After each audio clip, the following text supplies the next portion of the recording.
देखिए, हमें समझना पहले ये है कि जो इकोनॉमिक डिजाइन है, चाहे वो अमेरिका में है, चाहे यूरोप में है, चाहे वो भारत में जिसका पालन हो रहा है, वो डिजाइन ही यही कहता है कि एग्रीकल्चर को खत्म करना है। हमें ये समझना बहुत जरूरी है। अब देखिए, अमेरिका में किसान खत्म हो चुके हैं, हार्डली 2% से पॉपुलेशन से कम रह गए हैं।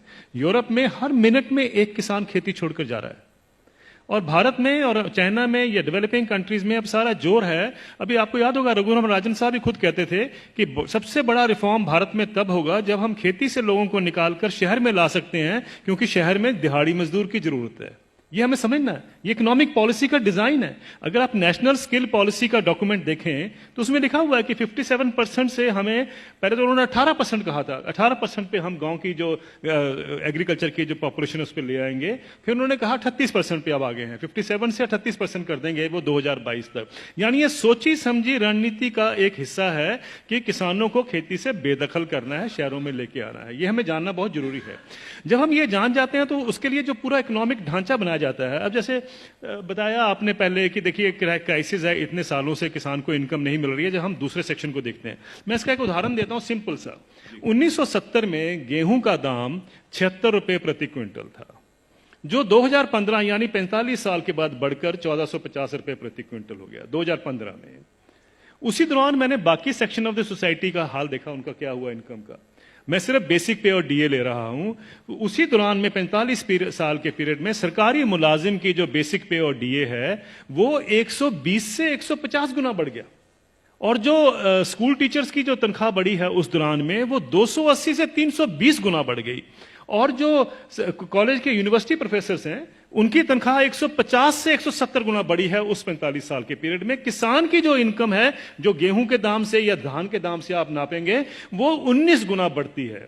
अगर ये जितने सरकारी मुलाजमों की भी अगर इनकम 19 गुना बढ़ी होती तो ये नौकरी छोड़ चुके होते आज तक। प्रॉब्लम यह है कि किसान का हक क्या बनता है। अगर हम 45 साल के बाद जब उसको 1450 रुपए मिले थे, अगर मैं 100 गुना भी उसकी इनकम बाकी इनकम पैरिटी के नॉर्म से चलता हूं, तो उनकी इनकम जो है या उनका मिनिमम सपोर्ट प्राइस जो है वो 7600 रुपए प्रति क्विंटल बनता था। ये उनका हक है। 7600 रुपए क्विंटल बनता था, उनको मिला 1450 रुपए। फिर ये कहा जाता साहब ये पैसा कहां से आएगा। कभी आपने पूछा जब कॉर्पोरेट को पैसा दिया जाता है कहां से आएगा? कभी आपने पूछा 7वां वेतन आयोग का पैसा कहां से आएगा? 7वां वेतन आयोग जब सारे देश में फैलाया जाएगा, अभी तो सिर्फ सेंट्रल गवर्नमेंट का है, तो क्रेडिट स्विस बैंक की स्टडी कहती है 4,80,000 करोड़ रुपए हर साल एडिशनल खर्चा होगा। किसी ने नहीं पूछा कि पैसा कहां से आएगा। किसी ने नहीं कहा कि फिस्कल डेफिसिट बढ़ जाएगा। आप किसान को 2 लाख रुपए दे दीजिए, 2 लाख करोड़ रुपए अनाउंस कर दीजिए साल का देंगे, हाहाकार मच जाएगा इस देश में। अरे ये पैसा व्यर्थ जा रहा है, ये लोग डिजर्व नहीं करते हैं, ये सारा कुछ होगा, फिस्कल डेफिसिट बढ़ जाएगा। लेकिन इंप्लॉइज के लिए किसी ने कहा फिस्कल डेफिसिट बढ़ जाएगा? ये सारी इकोनॉमिक नीतियां हमें जानने की जरूरत है। ये किस तरीके से डिजाइन बनाया गया है कि किसान को हम गरीब का गरीब ही रखें। और ये पॉलिसी कितने दशकों से चलती आ रही है, सब सरकारें इसमें सम्मिलित हैं।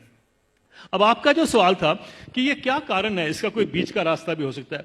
बीच का रास्ता हम क्या ढूंढते हैं, मुझे एक छोटी सी बात बता दीजिए। जब आपका इनकम मिलती है, 7वां वेतन आयोग मिलता है या किसी को भी अपनी इनकम मिलती है, तो क्या कभी किसी ने सोचा है कभी किसान को कभी हाउस रेंट मिला हो, कभी एजुकेशन रेंट मिला हो, कभी हेल्थ अलाउंस मिला हो, कभी बच्चों के लिए मेडिकल अलाउंस मिला हो? किसानों को क्यों, ये क्या किसान नहीं क्या इस सोसाइटी में रहते हैं? सुप्रीम कोर्ट के जो ऑफिसर्स हैं उनको 21,000 रुपए कपड़ा धोने के लिए मिलता है हर साल का। डिफेंस वालों को 20,000 मिलता है हर साल का कपड़ा धोने के लिए, कपड़े धोने के लिए। और वो लड़ाई कर रहे हैं आजकल, डिफेंस वाले कह रहे हैं कि साहब सुप्रीम कोर्ट वालों को ज्यादा क्यों मिलता है, हम तो बॉर्डर पे रहते हैं। मेरा यह सवाल है, क्या किसान के पास कपड़े नहीं होते धोने को? कभी आपने सुना है कि किसान के कपड़े के लिए 20,000 रुपए भी कभी उसमें ऐड किया गया हो? मिनिमम सपोर्ट प्राइस में क्या करते हैं हम, जो उसकी लागत लगती है और फैमिली लेबर जो लगती है उसको जोड़ लेते हैं, बस यही। और अभी तो एम्प्लॉइज के लिए 108 अलाउंसेस भी होते हैं। अभी तो तनख्वाह और डीए के बाद 108 अलाउंस मिलते हैं। जिस भी सज्जन को 108 अलाउंस मिलते हैं उसको तनख्वाह की क्या जरूरत है, मुझे ये बता दीजिए। लेकिन अगर मिलते हैं तो मैं ये नहीं कहता कि नहीं मिलने चाहिए, लेकिन क्या किसान ने क्या गलत किया है कि उसको नहीं मिलते हैं? मैं ये कहना चाहता हूं, कभी किसान के एमएसपी में हाउस रेंट जोड़ा गया है, कभी उसका मेडिकल अलाउंस जोड़ा गया है, कभी उसके बच्चों के लिए एजुकेशन अलाउंस जोड़ा गया है? क्यों? क्या उसने बच्चे नहीं पालने हैं?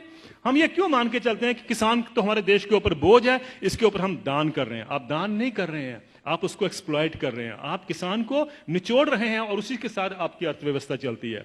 यह अर्थव्यवस्था के जब तक हम ढांचे को नहीं देखेंगे, हमें समझ नहीं आएगा कि किसान को मार इतने सालों से क्यों पड़ रही है। क्या